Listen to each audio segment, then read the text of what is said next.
Anxiety has been present for as long as I can remember. In the beginning, there was this felt experience of sadness that eventually just became anxiety.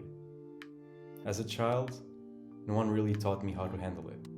I would often become quiet and cease from interacting with those around me. The collapse of two worlds was happening. My internal world was calling me.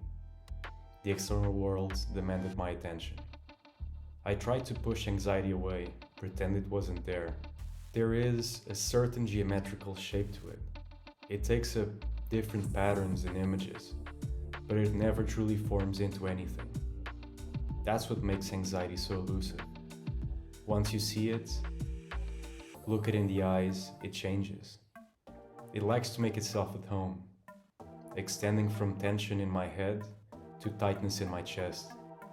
There's an unpredictability to it. Just like the motion of an insect, it keeps you guessing. It's erratic, loud, and demanding. In my case, anxiety also suffered a form of cognitive evolution.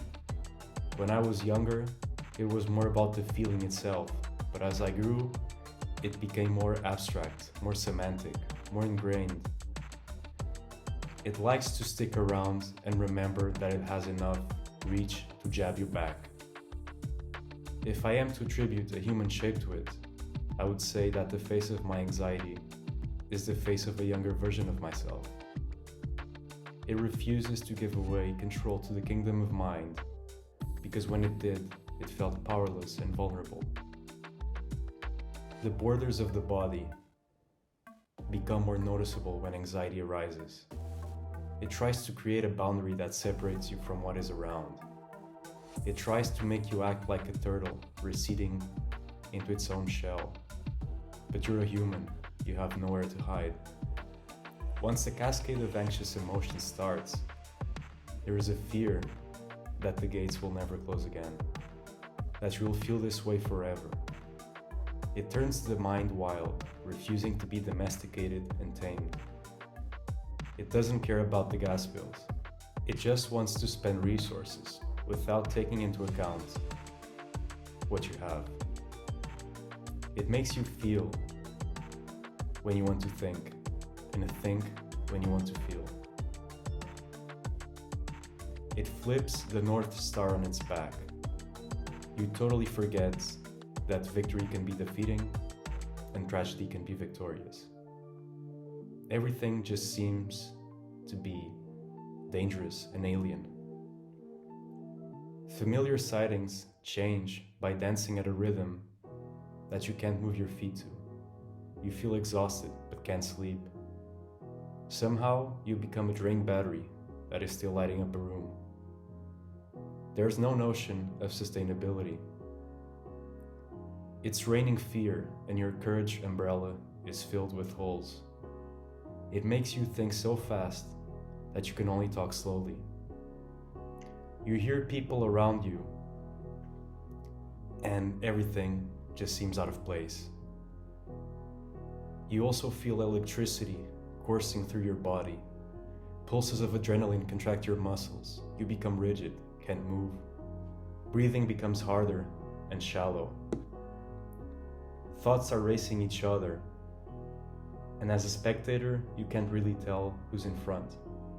You want to close your eyes, but you can hear the tires skidding. Grenades of mental catastrophes are blowing away the grounds. People think you are rude because you aren't paying enough attention to them. But how could you? For those that have never experienced it, it is hard to explain. You hear people saying, "Oh, everyone has anxiety." The moment that is said, you feel even more alone, because you know that it isn't that same anxiety that you feel. Soon enough, it becomes your way of being. You'd rather be anxious than face the uncertainty or the possibility of feeling a different way, even if it's a better way. People like to intellectualize uncertainty by psychoanalyzing every possibility or cause behind it. This is done as a way to avoid feeling, to avoid saying that maybe you simply don't know why you're anxious. and that you really don't need to know. You feel lost in translation. The language of anxiety isn't English or native to the spoken word. Language can't capture its raw nature. You keep trying to push it away, but it comes back stronger. It says, "Look at me," but you don't want to. Now you're anxious about being anxious. You don't allow yourself to feel the emotion. Your whole life, you were told it was a villain, that it is a villain. You tell it to go away. You say, "I hate you."